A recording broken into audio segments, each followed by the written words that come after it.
Hey there! Ready to dive into the fascinating world of Romance languages?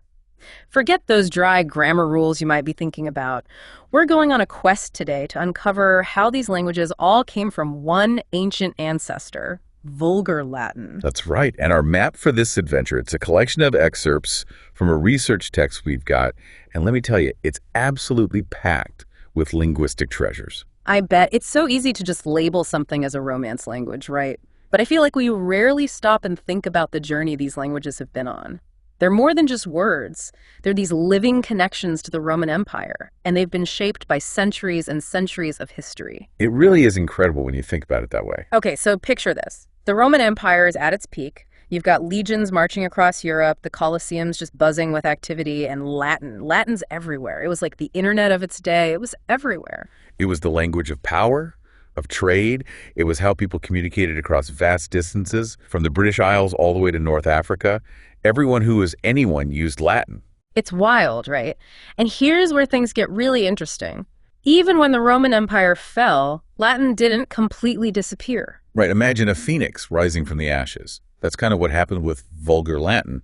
It was the everyday speech of normal people. So while the formal language of the empire was crumbling, Vulgar Latin was tucked away, evolving in isolation in different pockets across Europe, like seeds scattered by the wind. And those seeds eventually blossomed into the distinct languages we know today. So I'm looking at this list of languages that descended from Latin in the research we have, and it's honestly kind of mind-blowing. Spanish, with something like 500 million speakers globally. Wow. Then you've got French, Portuguese, Italian, Romanian, each with a massive number of speakers around the world. And here's the thing that's barely scratching the surface. There are all these lesser-known languages and dialects that our research mentions, each with its own unique history. Yeah, it's like, how do you even define a Romance language definitively? It's almost like trying to pinpoint what makes a stew a stew. You've got your core ingredients, but there's always room for variation. Got the spectrum, for sure. Exactly. Take Sardinian, for instance. It's considered extremely close to Latin in many ways. But then you have French, which has gone on its own journey and undergone some really dramatic changes. So interesting. And this is where it gets really cool. Our source material gives this example. She always closes the window before dinner. Okay. Now get this. In Spanish, Italian, French, and a few others, the sentences are incredibly similar. It's really incredible, right? Like, these languages are whispering secrets to each other across time and continents. You can practically hear the echoes of old Roman conversations and these phrases we use today. It's true. These aren't just coincidences. They're like little linguistic clues that point right back to a shared origin. It's like, I don't know if this makes sense, but imagine if you discovered a bunch of seashells on top of a mountain. That'd be pretty surprising, right? That's kind of what finding these linguistic similarities is like. It's a sure sign that these languages were all swimming in the same linguistic ocean way back when. That's a great analogy. And you know what?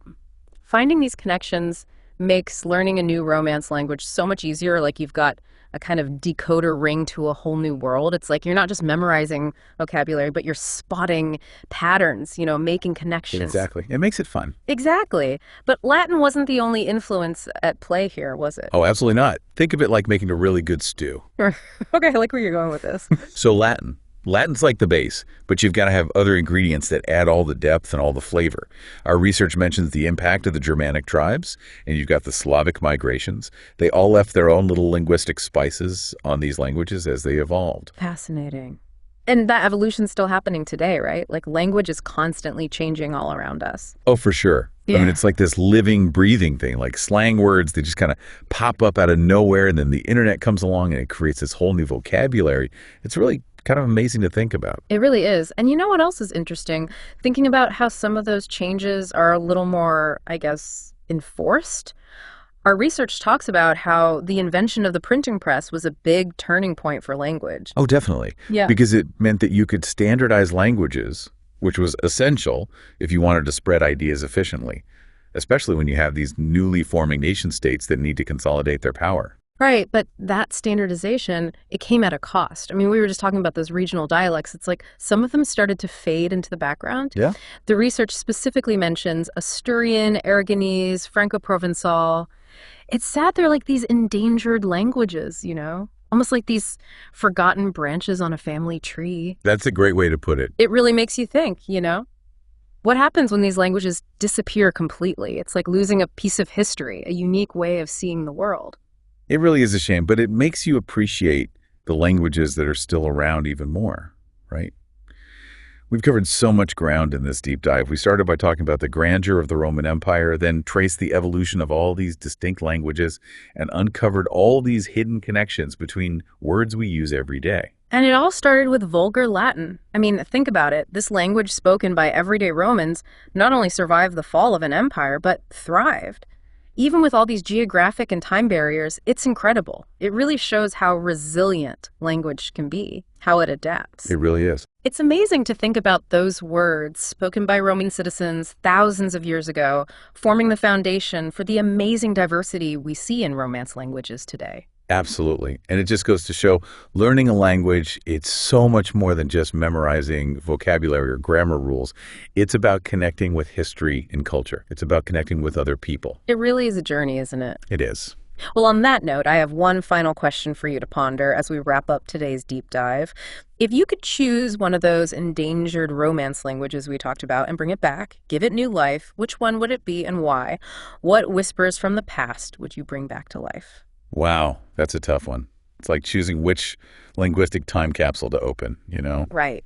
Well, thank you for joining us on this incredible deep dive into the world of Romance languages. I hope you've learned something new today and that you've gained a new appreciation for just how interconnected these languages and our histories really are. It's been such a pleasure exploring this topic with you. And listeners, remember, never stop being curious. Keep asking those questions and keep exploring.